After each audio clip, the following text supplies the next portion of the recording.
commentate for a while. And that whole period was quite difficult to navigate. It was an amazing time for Sky and boxing, which was the only important thing. Pay-per-views were flying, Eddie was flying, big shows. Frank had given us fantastic nights with Naz and Ricky and Joe, and then it went into AJ and this new era and stadium shows with Frotch and Groves and Pacquiao and Mayweather's Made and all this sort of stuff. And Sky went like that with boxing. But my role was harder and harder, and it was really 24/7 then. You've had two, well, this is rude of me to say two iconic moments in British boxing because it's more than that. But I do think of AJ Liftoff, and I do think of he's here at Eubank Senior. Two different moments, two different times. I do want to talk about this Eddie period, Matchroom, Sky Sports, and everyone, you smile just as I say it because I think everyone thinks of that as the golden era, if you like, golden age. How incredible was that time, AJ coming through off the back of Carl Froch, George Groves, Wembley stadiums? I mean, AJ made stadium fights look like arena fights. That became the norm. Just how special was that for Sky Sports those times? I loved it, and our team was front and centre, and we were flying. And as much as the difficulties sort of in-house of trying to keep people happy and obviously managing a team and managing everything that goes with it, and there were headaches. There were headaches for me at the senior level because I was dancing with the big boys and that was hard. But if you take it and just to its core of what we were doing and how boxing was just flourishing, flying, and Eddie was just young and keen and we just got on like that straight away. And he had a dad who was obviously instrumental to his whole life. I had the same thing, and in a way he was trying to sort of prove to his dad, and in a way a little bit I was trying to show my dad that I could do this job that he'd sort of said to me, Ad, you've got to go for this. And I'm like, really? I'm a commentator. But I was like, okay, I'll go and do it. And so I sort of felt like I had something to prove as well. And the two of us I loved, Frank Warren is and was a brilliant promoter, and I love being back with him now. I love Queensberry now, and I love working with Queensberry and Matchroom on DAZN. But there was something about that Eddie time because I think both of us were there. We met. It just worked. We probably spoke 5-10 times a day. We were sort of doing it our way. It was like, yeah, we'll do a bit of this and a bit of that, and then what about this? And I remember Eddie saying, now, Ad, are you sitting down? You've got to sit down for this. Ed, come on, mate. And he's going, I'm going to put Kelbrook in with Golovkin. And I'm like, what? And things like that. And it was just like, there were just moments of just fantastic times when, we'd go to a weigh-in with Bellew and then we'd be flying up to a Ricky Burns night in Scotland, or I'd be at Matchroom and he'd be taking me around the garden. We'd having a chat. And there was just things that were just fantastic about that relationship. I loved Matchroom. I loved Eddie. I loved Katie and Frank and all of it. And I loved what we did together with Sky. And I just think it was a brilliant period. How long was it? How long was that period? I mean, it was really 2010, 11. I mean, he had his first sort of foray with Audley, of course, against David Hay. And then, it was that sort of 2011, 2012, the Olympics, AJ coming through, obviously Katie Taylor and what came out of the Olympics with the Luke Campbells, the Anthony Crollers, the Frotches, the Groves, the Bellews, all of that came from that.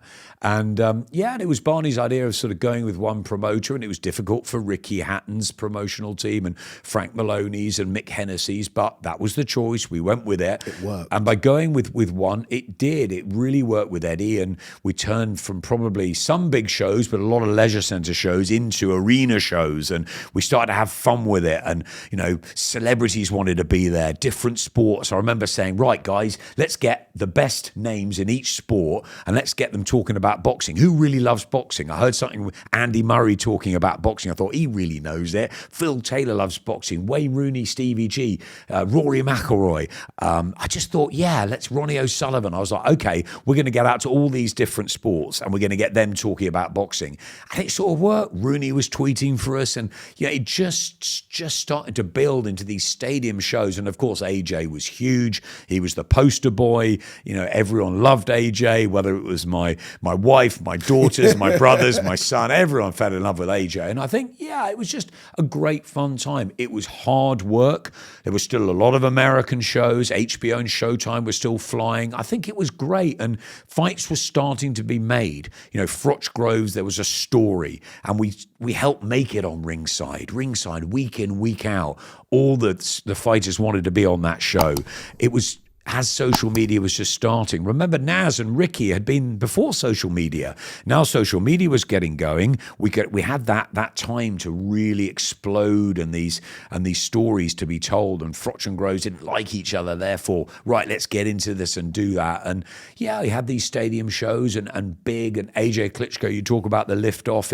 That was just an amazing night, a night like no other. What made you say that? It just felt right at the time. Yeah.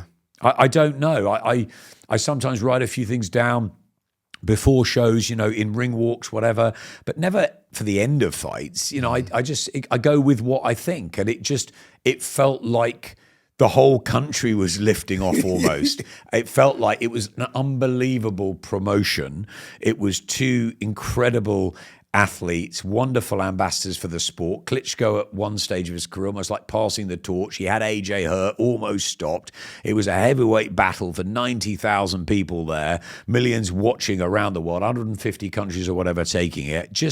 It was one of those where sometimes you get the build-up, don't get the fight, or you don't get the build-up, you get the fight. This was a heavyweight fight with a heavyweight night, and it just worked. You know, the stars aligned, and at the end of it, it just felt, that's what it felt like. And so, yeah, it was, that line, whatever, it was more about the event, and the event just rocked the whole of the sporting world. It stopped traffic, and for boxing to do that just makes me really happy, because fighters dream of nights like that. And we know Darren Barker winning his world title in the way he did, Barry Jones, our guys, Carl Frampton's career, Matt Macklin's, Johnny Nelson's, all of those. But sometimes you just get moments where it is just special. And yeah, there were British title fights with Alex Arthur and Michael Gomez and Jamie Moore and Matt Macklin and Scott Dixon and Derek Roach and Tasha and Katie in the amateurs, and just wonderful nights.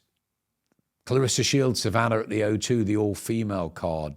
They're just nights that just you can't forget. And I remember that week there was a press conference on the Thursday at Sky, and everyone came down those stairs at Sky Central, and it was just like, we are rocking this. The boxing team, the 15 of us, we've got thousands of people watching what we do, and I could not have done any of it without that team and the team of Matchroom and all the others that helped come in for the big events. And yeah, we were very lucky, but also we worked hard for things like that.